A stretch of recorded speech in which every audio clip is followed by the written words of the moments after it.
Good morning बच्चों। आज हम लोग विज्ञान में 11वां चैप्टर पढ़ेंगे प्रकाश के बारे में। ठीक है, हमारा चैप्टर का नाम लिखा हुआ है प्रकाश। प्रकाश को इंग्लिश में हम लोग बोलते हैं लाइट। क्या बोलते हैं? लाइट। अब सबसे पहले हम लोग इसमें ये जानेंगे कि प्रकाश होता क्या है ना। प्रकाश क्या होता है? तो प्रकाश एक माध्यम है जिससे हम किसी वस्तु को देख पाते हैं। किसी वस्तु को हम देख पाते हैं। जैसे कि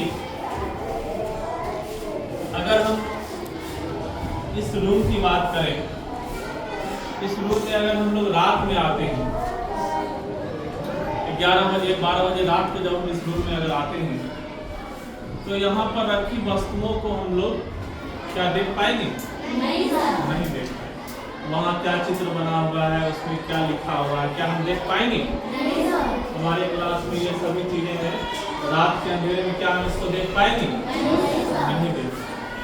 ठीक है, इसका मतलब है कि रात में प्रकाश नहीं है, अंधेरा होने की वजह से वहाँ प्रकाश नहीं है, जिसके कारण हम यहाँ की वस्तुओं को नहीं देख पाएंगे। लेकिन अगर हम बोले कि तुमको एक टॉर्च दे दे या एक मोमबत्ती दे दे और फिर बोले कि जाओ अब इस रूम में जाओ और कोई सामान मान लो रखा हुआ, यहाँ पर मान लो डस्टर रखा हुआ, हम बोले कि जाओ तुमको उस क्लास से डस्टर उठा के लाना है, हम ऑफिस में बैठे।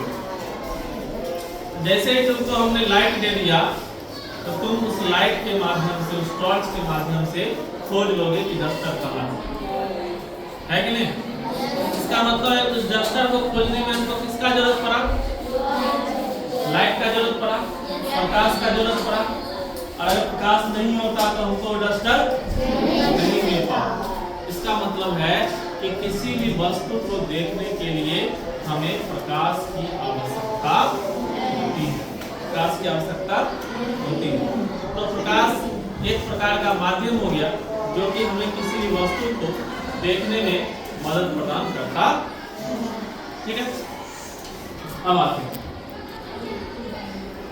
इसके बाद जो अगला पॉइंट आता है कि प्रकाश कैसे गमन करता है।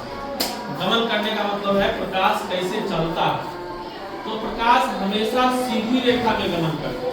कैसा गमन करेगा? सीधी रेखा में गमन। हम लोग इसको घर पर एक एक्टिविटी के माध्यम से भी समझ सकते हैं। कैसे समझ सकते हैं? तो क्या करेंगे, एक मोमबत्ती को जला देंगे और एक सीधा पाइप से मोमबत्ती को देखेंगे। सीधा पाइप से मोमबत्ती को देखेंगे तो हमें वह जलती हुई मोमबत्ती दिखाई देगी। लेकिन आप बोले कि टेढ़ा पाइप से उसको तुमको देखने, पाइप ऐसे है फिर ऐसे है फिर ऐसे है, क्या हम उस मोमबत्ती को देख पाएंगे? नहीं देख। तो इस प्रयोग को हम घर पर भी कर सकते हैं, है ना। दो तरह का पाइप लेना, एक सीधा पाइप लेना, एक मुड़ा हुआ पाइप लेना। एक मोमबत्ती को चौकी पर जला के छोड़ देना है और सीधा पाइप से देखेंगे तो हमें वो जलती हुई मोमबत्ती दिखाई देगी। लेकिन अगर टेढ़ा पाइप से देखेंगे तो वह मोमबत्ती हमें जलती हुई दिखाई देगी। इसका मतलब है कि प्रकाश सीधी रेखा में मदद करता है। प्रकाश सीधी रेखा में। चलिए ये बात समझ में आ गई। अब इसमें आता है कि प्रकाश की चाल कितनी होगी। चाल है ना, जैसे हम लोग चलते हमारा कुछ ना कुछ चाल होता है ना। जब रेलगाड़ी चलती है उसकी भी कुछ चाल होती है। 60 किलोमीटर प्रति घंटा, 50 किलोमीटर प्रति घंटा, यानी 1 घंटा में 50 किलोमीटर जाएगा। मोटरसाइकिल भी चलाते हैं तो आगे में जो उसका मीटर होता है उस पर हमें पता चल जाता है कि 1 घंटा में हम कितना किलोमीटर गए। मान लो मोटरसाइकिल से तुम यहाँ से गया समस्तीपुर, है ना, यहाँ से समस्तीपुर 50 किलोमीटर है और समस्तीपुर हम जब गए तो हमारा जो है 1 घंटा अगर समय लगा तो हम समझ जाएंगे ये 50 किलोमीटर प्रति घंटा के दर से हम लोग वहाँ समस्तीपुर पहुँचे।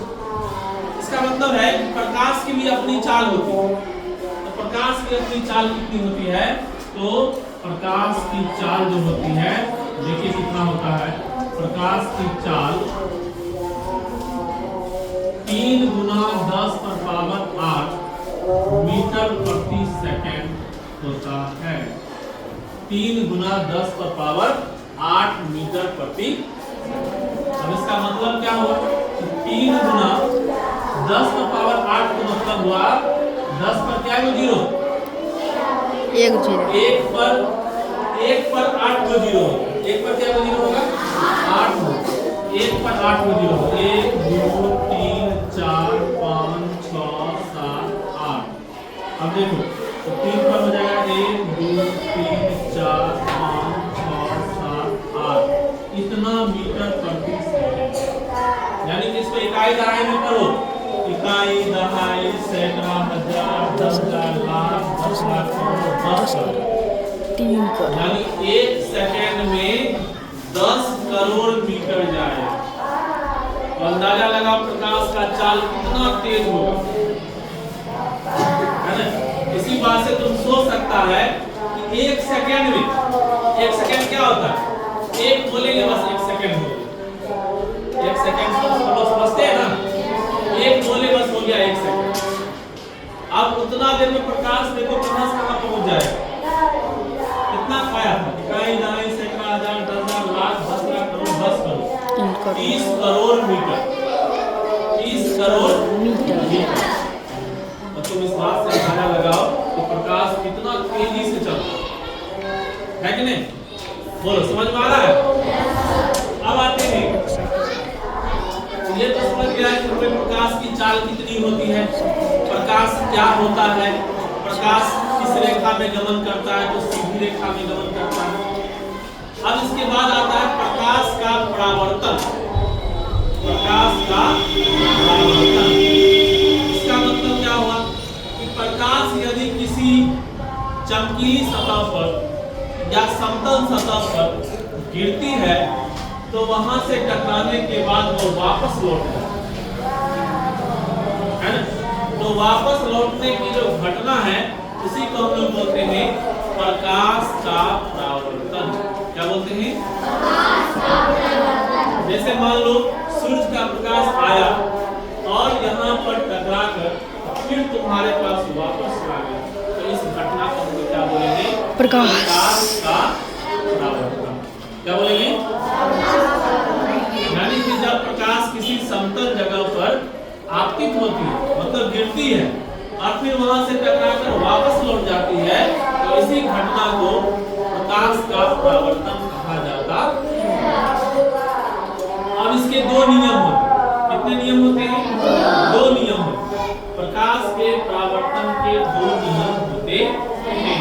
अब वह दोनों नियम क्या है, ये बहुत ही महत्वपूर्ण है, परीक्षा में पूछता है कि प्रकाश के परावर्तन के दोनों नियम को लिखें। ठीक है, तो देखिए कैसे होता है, दोनों नियम को हम बताएंगे, ध्यान से देखिए।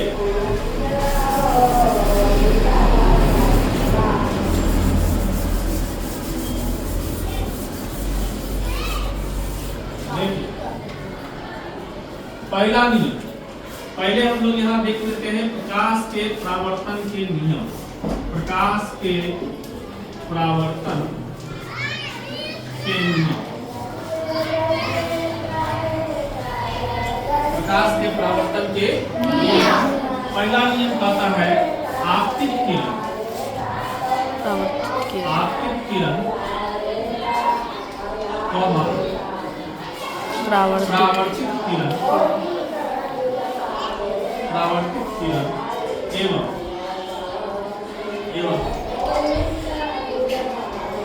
एवं आपतन बिंदु पर डाला गया अभिलंब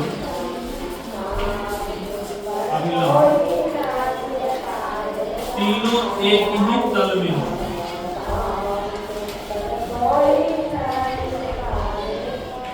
तीनों एक ही तल में होता है।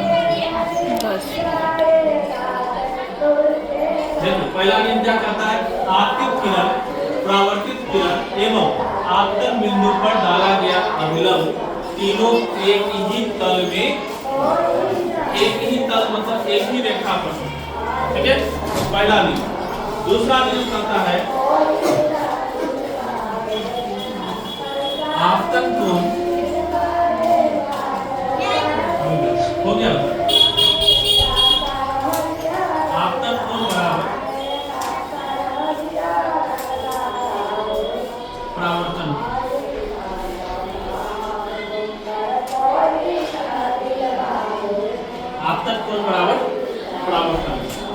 ये दो नियम हो।